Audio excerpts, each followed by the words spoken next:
Uma aventura. Hoje nós vamos para um outro país muito diferente que fica num outro continente. Nós já passamos pela África, já fomos para a América do Norte. Estamos aqui com um convidado super especial, Francisco. Muito obrigada por ter aceitado o nosso convite de estar aqui hoje. Obrigado, Priscila. O prazer é meu. Estou muito feliz de estar aqui com vocês. Muito boa tarde aos telespectadores da Piracicaba TV. Estou realmente muito feliz de estar aqui com vocês, uma oportunidade ímpar. E a minha primeira pergunta que eu tenho é, o que você prefere? Ter uma entrevista ao vivo ou pular de paraglide? Pois é, eu confesso que eu estava com medo da câmera, né? Falar ao vivo, falar em público para mim não é nenhum segredo, mas falar ao vivo para os telespectadores, falar olhando para uma câmera, para mim é uma experiência nova. E eu estava com um pouco de medo, confesso, um pouco de receio da câmera. Mas quando no bloco anterior a Cristina convidou o nosso querido Bidão para pular de paraglide, eu fiquei muito feliz com a entrevista ao vivo. Estamos aqui no chão, seguro, terra firme.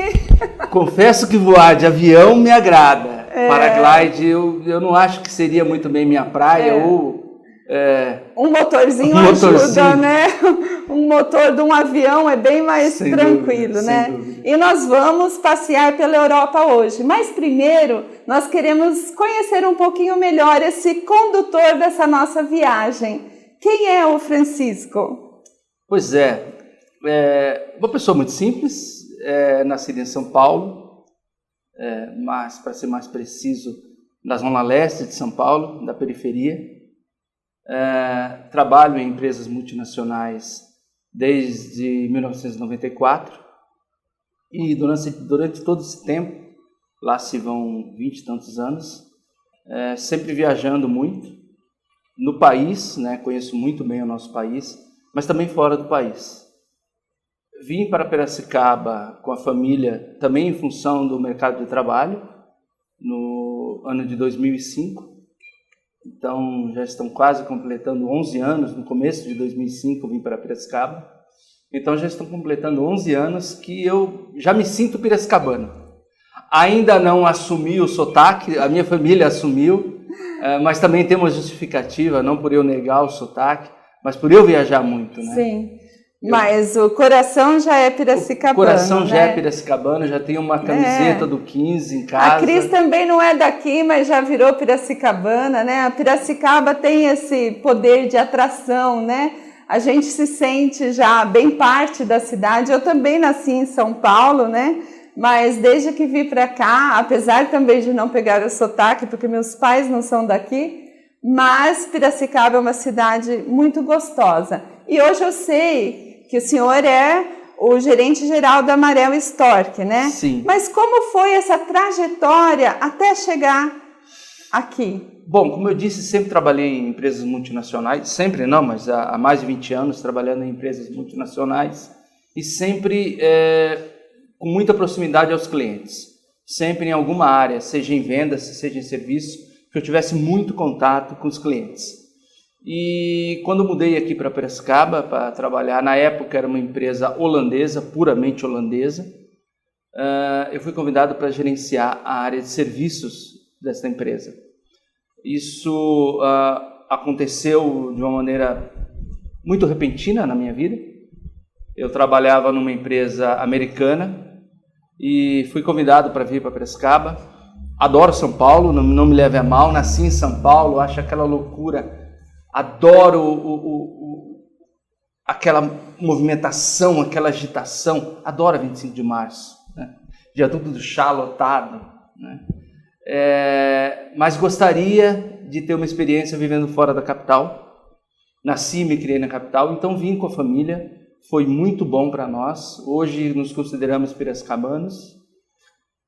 E então ingressei aqui na Stork naquela época, 2005.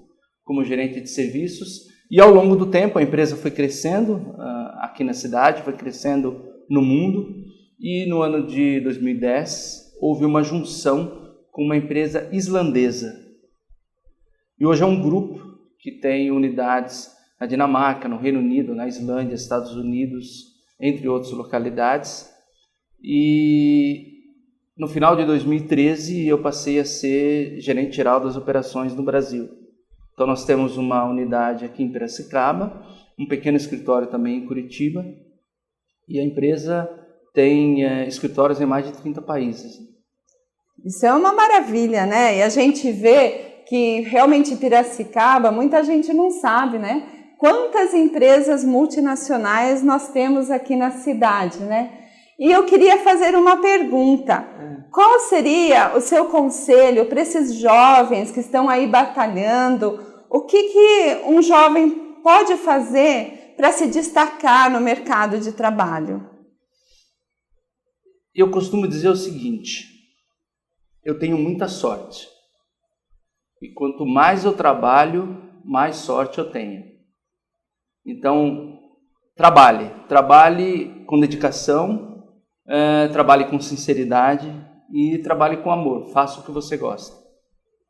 Se você trabalhar com sinceridade, com amor e com dedicação, você vai longe. É verdade, as oportunidades aparecem, mas se você não estiver preparado, ela passa por você e vai bater na porta de outra pessoa, né? Então, realmente, né, se a gente tiver só vontade de esperar a sorte acontecer na nossa vida, a oportunidade vem e vai, né? Porque hoje em dia, no mercado de trabalho competitivo, você tem que ter qualificações, não é verdade? Você tem que ter qualificações e você tem que fazer a diferença. Eu sempre falo isso para a minha equipe, não só dentro da empresa, um com o outro, mas também para com o cliente. Você tem que agregar valor. Você tem que agregar valor ao trabalho que você faz, você tem que agregar valor àquilo que você entrega. Isso vale também na nossa vida pessoal. Os desafios, eles mudam a cada instante. Hoje, a dependência da minha família é de uma forma. A minha filha, por exemplo, tem uma idade. Daqui a alguns anos, a idade dela é diferente e a necessidade dela é diferente. Sim. Se eu continuar parado, sendo a mesma pessoa, isso na vida pessoal, isso no trabalho, isso para com o cliente, eu vou ficar estagnado. Sim. Então, você tem que sempre procurar uma melhoria, você tem que sempre procurar agregar valor àquilo que você está fazendo. E agora ele vai nos levar por uma viagem para Holanda. Holanda. Um país que eu gosto, admiro muito. Eu sou brasileiro nato, mas se eu tivesse que viver em outro país, com certeza seria Holanda. Eu tenho uma admiração muito grande pelo país. E o país tem algumas características, algumas peculiaridades, né, que divergem um pouco do Brasil. Como essa foto que a gente estava vendo aí agora. Não só pela dimensão, mas por vários outros aspectos, né? Na Holanda se urina na rua. Isso são urinóis ou, né, só os homens, tá? Imaginei. E é uma situação estranha porque eles fazem isso na rua com as pessoas passando. Então, mas realmente não se vê nada. Então, aqui no Brasil nós temos aquela situação da vergonha escancarada. Lá não se tem vergonha, né? Existem locais onde o banheiro é um só, masculino e feminino. Claro que as pessoas entram uma de cada vez. Sim. Mas você está ali, lava a mão, tudo no mesmo urinam ambiente. Na rua e não tem um lavatório para lavar a mão. Isso pra gente uma coisa bem meio estranha. estranho. É uma cidade sensacional, muito linda, cortada por canais. A propósito, 40% da Holanda fica abaixo do nível do mar. O aeroporto internacional de Schiphol, na Holanda, que é um dos maiores do mundo, no passado era um lago. Nossa. E hoje é uma área muito movimentada. Construções antiguíssimas de 1600, 1700. Então são prédios. Amsterdã é uma cidade com prédios baixos e todos eles tortos, porque o solo é arenoso, já que fica abaixo do nível do mar. É um país com muita liberdade de expressão, né? É um país onde a maconha é liberada, e não para usos medicinais, mas para consumo. E na feira se vende pirulito de maconha. Nossa. Eu comprei, tem gosto de grama, não tem nada de especial, né? É um país repleto de bicicletas. A Holanda tem 16 milhões de habitantes, um país que só tem 16 milhões de habitantes, mas tem mais bicicletas que habitantes. É um país plano, até porque fica abaixo do nível do mar, e todo mundo se desloca de bicicleta, né? Houve uma novela que tinha uma casa-barco, né? Então em Amsterdã tem algumas casas-barco, como essa que está aparecendo ali. Sim. São muito poucas, isso são sementes de maconha. Você pode comprar semente de maconha e plantar em casa, mas cada pessoa só pode ter 3 pés. E não pode vender a maconha, tem que consumir. Então tem certos limites para aquilo que pode se fazer. São alguns amigos que estavam comigo na Expo Flora da Holanda. A Holanda é o maior produtor de flores do mundo, né? É um dos negócios da Holanda, né? Com esse calor que está em Piracicaba, ver essa imagem é até esquisito, né? Tanta neve, tanto frio. Sempre o que me remete à Holanda é ver uma bicicleta. Então, em todos os lugares você vê bicicleta. Isso aí é uma estação de trem. Mas mesmo no inverno se usa bicicleta? Se usa bicicleta no inverno. Mesmo com neve nas Aqui no ruas? Brasil, quando neva, quando faz frio, as pessoas falam, eu não vou sair de casa. Olha essa foto, quantas bicicletas. Isso é um estacionamento de bicicleta em frente à estação de trem. As pessoas vão de bicicleta até a estação do trem e depois vão trabalhar de trem. No Brasil, como nós temos sol o ano inteiro, esfriou um pouquinho, caiu aquela garoinha, vamos fazer um churrasco, vamos sair, não, todo mundo fica em casa. Não vou mas sair. Nem para academia vai, né? Nem para um lugar fechado, só para sair de casa é complicado, né? Na Holanda faz sol mesmo, 3 meses por ano, quando a natureza ajuda. Então imagine, você vai deixar de sair os outros 9 meses? Não então se está nevando, se está frio, se está chovendo, o pessoal sai mesmo e se diverte. Certo. E quando é verão, aí para tudo. As empresas funcionam a 50% do tempo, o pessoal está de férias, não se acha ninguém. Vamos 3 meses temos que aproveitar, não é verdade? Já pensou? É pouco tempo e pouco sol. Muito pouco sol. Mas não tão pouco sol quanto a Islândia, que nós vamos falar depois. Tem menos sol ainda. Mas lá na Holanda, então, mesmo no inverno, as pessoas vão até a estação de trem de bicicleta? De bicicleta. É normal. E não é escorregadio? Como que... A neve ela só é escorregadia quando começa a chover. Então você tem aquela mistura de gelo derretido com água, aí fica escorregadio. Aí fica perigoso. Mas ela não tem volumes de neve tão grande quanto os Estados Unidos e a Alemanha. Então é uma quantidade de neve bem menor. E o pessoal vai trabalhar e vai sem problema nenhum. Quando você acha que toda aquela neve, aquela bicicleta coberta de neve é frio, o Francisco vem falar que tem lugar que é mais frio ainda. Podemos voltar naquela foto, Gustavo? A Islândia é um país muito diferente, Priscila, por N aspectos. Ele poderia ser mais frio ainda pela sua localização geográfica. Mas algumas correntes marítimas fazem com que ele seja habitável. Certo. Porque Reykjavik, a capital da Islândia, é a capital mais ao norte que existe no mundo. Essa é a famosa Blue Lagoon, ou Lagoa Azul. Essa lagoa ela é azul pela composição química da água que vem dos vulcões. É um país repleto de vulcões. Inclusive, há 2 anos atrás, a Europa toda parou por um vulcão da Islândia que entrou em erupção. Certo, verdade. E isso aí é o Blue Lagoon. É uma região turística, é um lago que a temperatura é muito agradável, mais de 30 graus, só que fora está frio. Né? Fora está frio, dentro da água está quente. Está quente, né? E aquilo ali é vapor da água mesmo. Esse seriado, acho que todas as crianças conhecem. Com certeza. Lazy Town. Lazy Town é uma produção islandesa. É um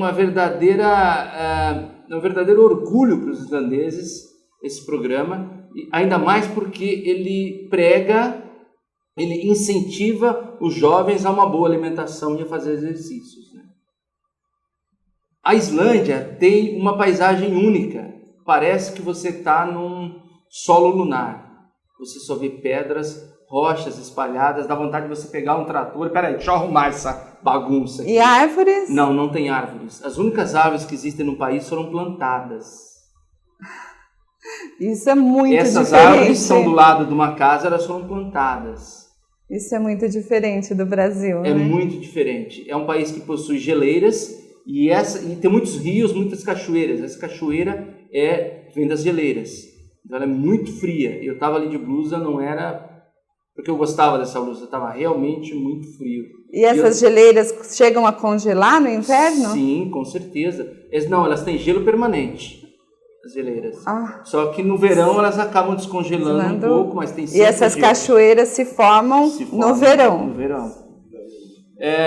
Isso aí são os geysers, ou geysers, né? Tem muitos na Holanda, que é justamente a pressão de vapor dos vulcões, que em algum momento ela é expelida para a atmosfera. Aí é um geyser em erupção, eles têm muitos geysers e realmente muitos vulcões. Você vai andando pelo país e você vai ver um vaporzinho saindo, você chega perto e tem aquele cheiro muito forte de enxofre. Isso é na Islândia? Isso é na Islândia. Isso é um vulcão que está adormecido, ele entrou em erupção e depois a borda dele colapsou para dentro, fechou e formou um lago. Realmente nós não temos nada parecido. Veja essa imagem. Não. Ao fundo você vê a geleira. Sim. E em volta só pedras. Só pedras. Realmente, mas não é deserto, né? São pedras, mas não é deserto. Imagine essa situação. A Islândia tem 300 mil habitantes. Tem a mesma população que a cidade de Piracicaba. Só que Piracicaba, você fala, não, eu vou para Saltinho, eu vou para Rio das Pedras, eu vou para Americana. A Islândia fica no meio do mar, você não vai para lugar nenhum. Meu Deus, roubaram o meu carro. Vou para onde? Não tem para onde ir. Criminalidade na Islândia não existe. Não existe, porque não tem para onde fugir. O costume na Islândia é ir tomar café num bar e deixar o carrinho com o bebê do lado de fora. Nada acontece. Uma realidade muito diferente. Eu costumo dizer para os meus amigos islandeses que falam islandês, é uma língua islandesa, né? Que o islandês não é um idioma. Para você que trabalha com línguas, sim, aprenda essa dica agora. O islandês não é um idioma, é um código secreto. Só 300 mil pessoas no mundo conseguem falar. Um código secreto porque fica ali mesmo e não sai dali. Não sai dali. Então é um país onde a maioria da população fala 2, 3 idiomas, porque se a pessoa for sair de férias, tem que falar uma outra língua, porque ninguém no mundo fala islandês. Muito interessante. Humanamente impossível. Francisco, uma delícia estar aqui nesse papo, aprendendo tanto, e eu não sabia que existia um idioma que, na verdade, é um código secreto. Aprendi algo novo aqui hoje. E, para terminar, eu queria que você comentasse esse dizer do Bruce Lee, né? Que ele falou essas palavras, e eu creio que tem muito a ver com a sua história, de alguém que lutou muito para chegar onde chegou. Bruce Lee disse ali, eu não conhecia esse pensamento dele, achei muito interessante. Saber não é o bastante, você precisa aplicar. Ter vontade não é o bastante, você precisa fazer. Um padre me disse uma vez, né? Não existe fé sem obras. Sim. Então, a ação ela é muito importante. Quantas vezes nós ficamos na nossa vida com as pessoas dizem, puxa, quando eu crescer, eu vou fazer alguma coisa. Quando chegar o verão, eu vou entrar na academia. Quando eu me formar, eu vou ser feliz. Quando eu acabar a faculdade, eu vou fazer alguma coisa. Pessoal, mais importante que o destino é a viagem. Aproveitem cada minuto e façam uso de cada minuto desse na sua vida. Quando você chegar no final da viagem, você tem que olhar para trás e aproveitar tudo aquilo que você fez. Sim. E outra viagem vai começar. E novamente, aproveite o percurso, Conheça as pessoas que estão nesse percurso, as pessoas que agregaram valor à sua vida e as pessoas que você pôde ajudar. Então, tenham isso como meta na sua vida. Aproveitem o percurso, aproveitem a viagem e não se preocupem tanto com o destino. Francisco, amei essa viagem aqui nesse nosso momento Free Access que você nos levou não só à Europa, mas tantos exemplos de vida, né? Uma sabedoria tão maravilhosa. Eu te agradeço muito por ter vindo aqui hoje. Eu que agradeço a oportunidade e desejo uma boa tarde para todos os ouvintes da Piracicaba TV. E nas viagens que nós temos nessa vida, nos idiomas que a gente vai falar, por exemplo, no inglês, existem palavras perigosas. Fiquem com os nossos falsos cognatos.